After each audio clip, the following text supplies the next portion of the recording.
Hello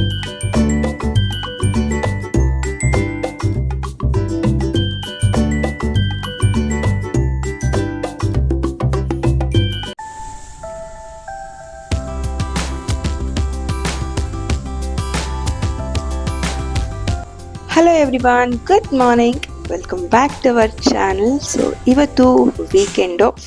ನಮಗಂತೂ weekend ಆಗಿರಲಿ ಆಗದಲ್ಲೇ ಇರಲಿ, ಸೊ ನಮ್ಮ ಹೆಂಗಸರಿಗೆ ಕೆಲಸ ಇದ್ದೇ ಇರುತ್ತೆ ಅಲ್ವಾ.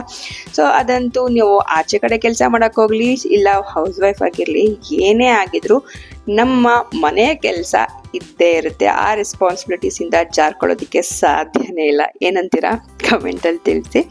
ಸೊ ಈಗ ಬಿಸಿಲು ಸಿಕ್ಕಾಬಟ್ಟೆ ಬಿಸಿಲಾಗಿ ಹೋಗ್ಬಿಡುತ್ತೆ. ಈಗ 11-12 ಗಂಟೆ ಆಗ್ಬಿಟ್ರಂತೂ ಸಿಕ್ಕಾಬಟ್ಟೆ ಸುಸ್ತು, ಟಯರ್ಡ್ನೆಸ್ ಆಗೋಗ್ಬಿಡುತ್ತೆ. ಸೊ ಆ ಟೈಮಲ್ಲಿ ಸ್ವಲ್ಪ ನೀರು ಕುಡಿದು ರಿಲ್ಯಾಕ್ಸ್ ಮಾಡಿಕೊಂಡು ಆಮೇಲೆ ಕೆಲಸ ಮಾಡ್ಕೊತೀನಿ. ಸೊ ಇವಾಗತ್ತು ರಾತ್ರಿ ತೊಳೆದಿದ್ದ ಪಾತ್ರೆ ಎಲ್ಲ ಹಾಗಾಗಿ ಇತ್ತು. ಅವೆಲ್ಲ ನೀರೆಲ್ಲ ಆರಿದ ಮೇಲೆ ಈ ರೀತಿ ಜೋಡಿಸ್ಕೋತೀನಿ ನಾನು ಪ್ರತಿದಿನನೂ. ಹಾಗಾಗಿ ಆ ಕೆಲಸ ಮಾಡ್ಕೊಂಡ್ಬಿಟ್ರೆ ಆಮೇಲೆ ಬೇರೆ ಕೆಲಸ, ಅಡುಗೆ ಕೆಲಸ ಎಲ್ಲ ಮಾಡ್ಕೊಳ್ಬೋದು. ಹಾಗಾಗಿ ಅದನ್ನು ಮಾಡ್ಕೊಳ್ತಾ ಇದ್ದೀನಿ ನಿಧಾನವಾಗಿ.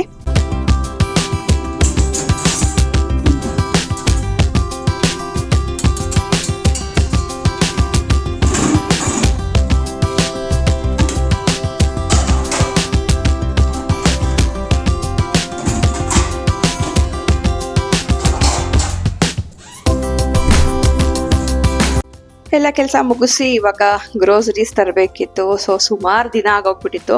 ಯಾವ್ದು ಬೇಕೋ ಅದನ್ನ ತರಿಸ್ಕೊಳ್ತಾ ಇದ್ವಿ. ಹಾಗಾಗಿ ಇವಾಗೆಲ್ಲ ಒಟ್ಟಿಗೆ ತೊಗೊಂಡು ಬಂದ್ಬಿಡೋಣ ಅಂತ ರಿಲಯನ್ಸ್ ಮಾರ್ಟಿಗೆ ಬಂದಿದ್ದೀವಿ. ಸೊ ಸಾಮಾನ್ಯ ನಾವು ಇಲ್ಲೇ ತಗೊಳ್ಳೋದು. ಸೊ ನಾನು ನಾರ್ಮಲ್ ಕಾಳು ಮತ್ತು ಗೋಧಿ ಹಿಟ್ಟು ಅವೆಲ್ಲ ಲೂಸ್ ಇದನ್ನೇ ತಗೊತೀನಿ, ಪ್ಯಾಕೆಟಲ್ಲಿ ತಗೊಳ್ಳಲ್ಲ. ಸೊ ಲೂಸಲ್ಲೇ ಎಷ್ಟು ಬೇಕೋ ಅಷ್ಟು ಅದನ್ನು ತಗೊತೀನಿ.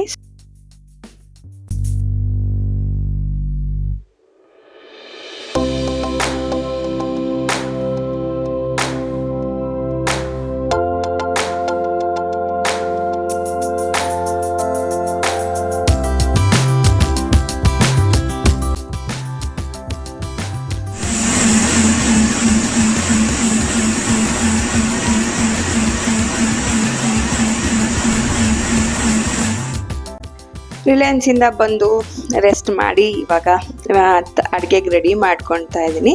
ಆಲ್ಮೋಸ್ಟ್ ಅಲ್ಲಿ ನಾವು ವೀಕೆಂಡಲ್ಲಿ ಸ್ವಲ್ಪ ಲೇಟಾಗಿ ಊಟ ಮಾಡೋದು. ಸೊ ಹಾಗಾಗಿ ಆರಾಮಾಗಿ ಮಾಡೋಣ ಅಂತ ತರಕಾರಿ ಎಲ್ಲ ಹೆಚ್ಚಿಕೊಂಡು ವೆಜಿಟೇಬಲ್ ಪಲಾವ್ಗೆ ರೆಡಿ ಮಾಡ್ಕೊಳ್ತಾ ಇದ್ದೀನಿ. ವೀಕೆಂಡ್ಸಲ್ಲಿ ನಮ್ಮದು ಯಾವುದಾದ್ರೂ ಒಂದು ಈ ಥರ ಒಂದು ರೈಸ್ ಮಾಡಲೇಬೇಕು ನಮ್ಮ ಮನೆಯಲ್ಲಿ.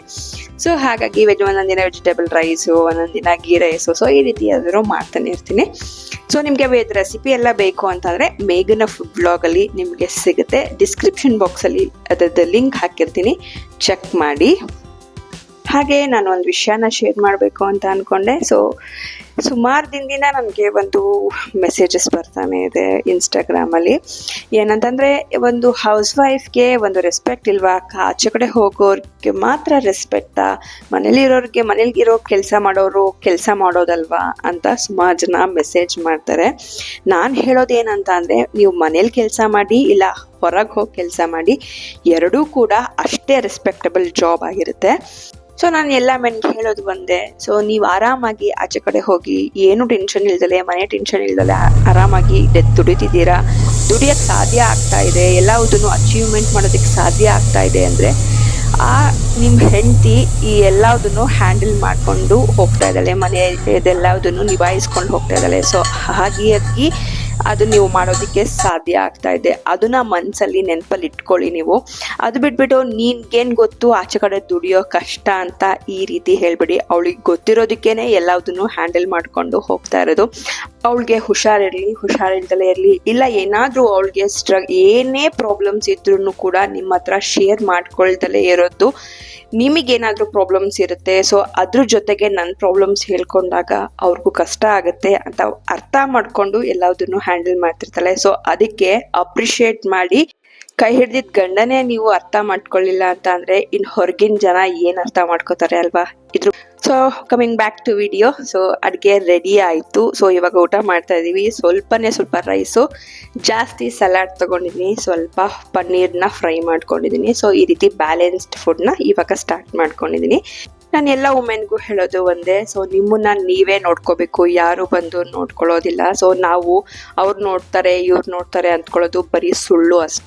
ನಾವು ಚೆನ್ನಾಗಿದ್ರೆ ಬೇರೆಯವ್ರನ್ನ ಚೆನ್ನಾಗಿ ನಾವು ನೋಡ್ಕೋಬೋದು ಅಲ್ವಾ.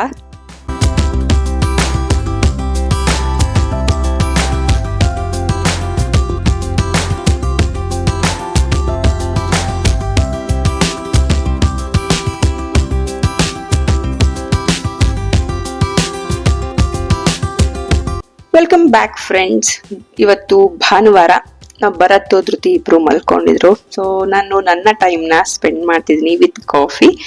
ಸೊ ಆರಾಮಾಗಿ ಕಾಫಿ ಕುಡಿತಾ ಒಂದು ಪಾಸಿಟಿವ್ ಥಾಟ್ಸ್ ಬೆಳಗ್ಗೆ ಎದ್ದ ತಕ್ಷಣ ನನಗೆ ಇದ್ದೇ ಇರುತ್ತೆ. ಮತ್ತೆ ಇವತ್ತಿನ ದಿನ ಏನ್ ಪ್ಲಾನ್ ಮಾಡ್ಬೋದು ಅಂತಲೂ ಕೂಡ ನಾನು ಥಿಂಕ್ ಮಾಡ್ತಾ ಇರ್ತೀನಿ. ಆರಾಮಾಗಿ ತಣ್ಣ ಗಾಳಿ ಬರ್ತಾ ಇರುತ್ತೆ, ನನ್ನ ಟೈಮ್ನ ಎಂಜಾಯ್ ಮಾಡ್ತೀನಿ. ಕಾಫಿ ಕುಡಿದು ರಿಲ್ಯಾಕ್ಸ್ ಆದ್ಮೇಲೆ ಅವಳು ರಾತ್ರಿ ಎಲ್ಲಾದ್ರೂ ಹರಿವಾಡಿರ್ತಾಳೆ, ಅದನ್ನ ಕ್ಲೀನ್ ಮಾಡೋ ಕೆಲಸ ನಂದು. ಸೊ ಸೈಕಲ್ ಆಗಿರ್ಬೋದು, ಟಾಯ್ಸ್ ಆಗಿರ್ಬೋದು, ಎಲ್ಲ ಅಲ್ಲಲ್ಲೇ ಬಿಸಾಕಿರ್ತಾಳೆ. ರಾತ್ರಿ ನನಗೆ ಮಲ್ಕೊಂಡ್ರೆ ಸಾಕಪ್ಪ ಆಗಿರುತ್ತೆ ಅನ್ಸ್ತಿರುತ್ತೆ. ಸೊ ಹಾಗಾಗಿ ಬೆಳಗ್ಗೆನೆ ಎದ್ದು ಈ ರೀತಿ ಎಲ್ಲ ಕ್ಲೀನಿಂಗ್ ಕೆಲಸ ಸ್ಟಾರ್ಟ್ ಮಾಡ್ಕೊಂಡೆ. ಹಾಗೆ ಇವತ್ತು ಭಾನುವಾರ ಆಗಿರೋದ್ರಿಂದ ಸ್ವಲ್ಪ ಧೂಳಾಗಿರುತ್ತೆ, ಅದೆಲ್ಲ ಅದನ್ನು ಕ್ಲೀನಿಂಗ್ ಕೂಡ ಮಾಡ್ಕೊತಾ ಇದ್ದೀನಿ.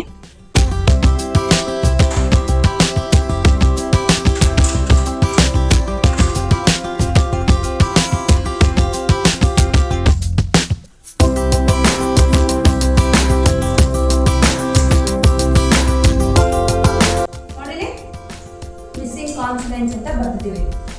ಸೊ ಎ ಓವಲ್ಸ್ ಆದ್ರೆ B consonants. Okay, B C D E vowels, F consonants.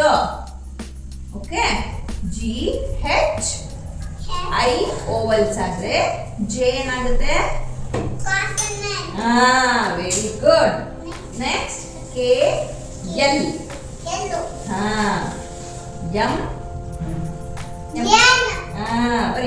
ಜೊತೆಗೆ ನಾಳೆ ಇಂಗ್ಲಿಷ್ ಇರೋದ್ರಿಂದ ಸ್ವಲ್ಪ ರಿವಿಷನ್ ಮಾಡ್ಸೋಣ ಅಂತ ಆ ಕೆಲಸ ಮಾಡ್ಕೊತಾ ಇದ್ದೀನಿ. ತಿಂಡಿ ಎಲ್ಲ ತಿಂದ್ಬಿಟ್ಟು ಈ ಕೆಲಸ ಮಾಡೋಣ, ಆಮೇಲೆ ಆಚೆ ಕಡೆ ಸ್ವಲ್ಪ ಹೊತ್ತೆಲ್ಲಾದ್ರೂ ಹೋಗಿ ಬರ್ಬೋದು ಅಂತ ಸುಮ್ಮನೆ ಹಾಗೆ ರಿವಿಷನ್ನ ಮಾಡಿಸ್ತಾ ಇದ್ದೀನಿ ಅವಳಿಗೆ.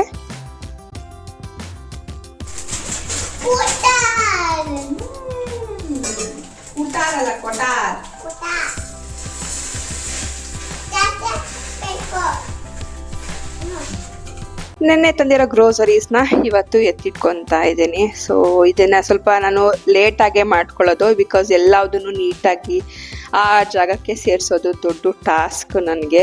ಇದೊಂಥರ ತುಂಬ ಸುಸ್ತಾಗೋಗ್ಬಿಡುತ್ತೆ. ಹಾಗೆ ಒಂಥರ ಕ್ಲೀನ್ ಮಾಡಿಕೊಂಡು ಹಾಗೆ ನಾನು ಗ್ರೋಸರೀಸ್ನೆಲ್ಲ ಡಬ್ಬಿಗಳಿಗೆ ಹಾಕಿ ಎತ್ತಿಟ್ಕೊತೀನಿ.